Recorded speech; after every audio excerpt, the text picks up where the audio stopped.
Hi guys, hello everyone, আসসালামু আলাইকুম। সকালে কেমন আছেন? আশা করি আলহামদুলিল্লাহ সকালে ভালো আছেন। আজকে আমরা আসছি ঐতিহ্যবাহী গাজীপুর জেলা শ্রীপুর উপজেলা উত্তর মাওনা চৌরাস্তা উত্তর পাশে নাইসদিন মিলস লিমিটেড সংলগ্ন লবলং ফুড পার্ক। এখানে আসছে ফুড পার্কের সম্পূর্ণ ভিডিও এই ভিডিওটির ভিতরে রয়েছে। আশা করি সম্পূর্ণ ভিডিও দেখে যাবেন, আপনাদের অবশ্যই ভালো লাগবে। আশা করি সম্পূর্ণ ভিডিও দেখে লাইক কমেন্ট শেয়ার করে অবশ্যই আমাদেরকে উৎসাহিত করবেন।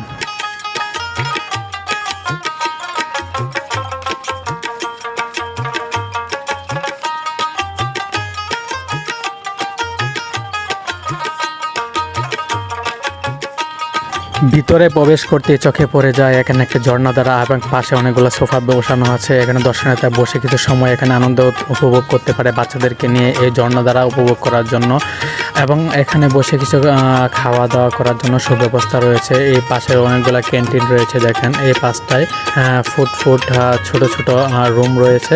এখানে বসে আপনারা চা কফি বিভিন্ন ধরনের খাবার আইটেম অর্ডার দিয়ে এখানে বসে খেতে পারবেন এবং কিছু সময় এখানে বসে পার করতে পারবেন।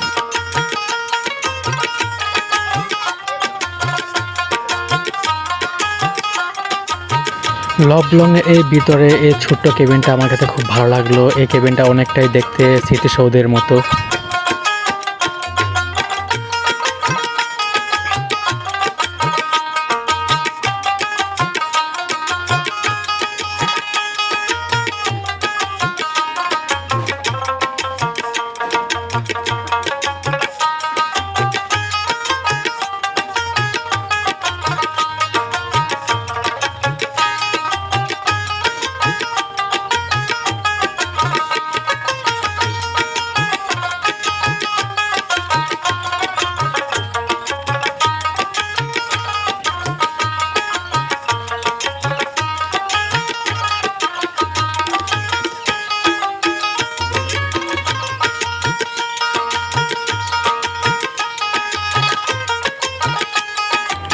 এই মিনি ফুড পার্ক লবলংয়ের নামকরণ করা হয়েছে একটি ছোট একটা কেবিনের ভিতরে। এখানে দর্শনার্থীরা এসে ছবি উঠেই থাকে।